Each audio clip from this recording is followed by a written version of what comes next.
ఒక ఇంట్లో మీ ఊర్లో కుటుంబ పెద్ద ఉంటాడు, 1,00,000 రూపాయల ఆదాయం వస్తుంది, 3 లక్షలు ఖర్చు పెడతాడు. ఆయన 1,00,000 రూపాయలు తాగేస్తాడు, ఇంట్లో వాళ్ళకి తలా కొద్ది పంచేస్తాడు ఎవరు అడగకుండా.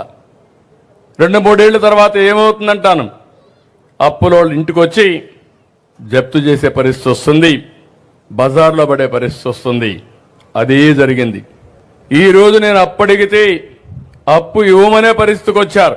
మీరు ఎక్కువ అప్పు చేశారు, మీకు తిరిగి కట్టే పరిస్థితి లేదని నిర్మోహమాటంగా చెప్తే, కాదు నాకు కూడా ఒక వ్యక్తిత్వం ఉంది, గతంలో చేశా, మళ్లీ దీన్ని గట్టెక్కిస్తానని సవాల్ చేసి చెప్పి 9 నెలల్లోనే ఒక్కొక్క అడుగు వేసుకుంటూ ముందుకు వచ్చాను. మీరు చూడండి, మొదటి నెల నేను పింఛన్లు ఇస్తానని చెప్పాను. ఇప్పుడు 9వ నెల నేను అడుగుతున్నా మిమ్మల్ని అందరినీ, ఇప్పటి వరకు మీకు ఎవరికైనా ఇబ్బంది వచ్చిందా అని అడుగుతున్నా. మొదటి తారీఖు ఇచ్చానా లేదా అని మిమ్మల్ని అడుగుతున్నా.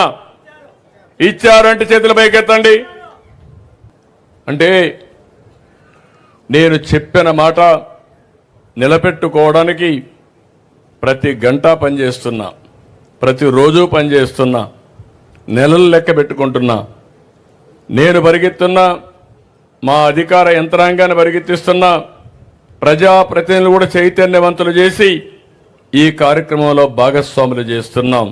మొదటి తారీఖు నేను ఎందుకు అందరినీ పొమ్మన్నానంటే, మా ఎమ్మెల్యేలని, ఎంపీలని, ప్రజాప్రతినిధుల్ని, అధికార యంత్రాంగాన్ని, మా కలెక్టర్ని, జాయింట్ కలెక్టర్ని అందరిని వెళ్ళమన్నాను. వెళితే వాస్తవాలు తెలుస్తాయి. ఏసీ రూమ్ లో కూర్చుంటే మీ బాధలు, మీ కన్నీళ్లు తెలియవు. అందుకే ఈరోజు అందరూ కూడా ఇక్కడికి వస్తున్నారు. వచ్చినప్పుడు వాస్తవాలు తెలిస్తే తదనుగుణంగా పనిచేసే పరిస్థితి వస్తుంది. అందుకే నేను ఇంకొక మాట కూడా చెప్తున్నా. ఈ రోజు నేను మా అధికార యంత్రాంగాన్ని, రాజకీయ నాయకుల్ని పూర్తిగా నమ్ముతున్నా.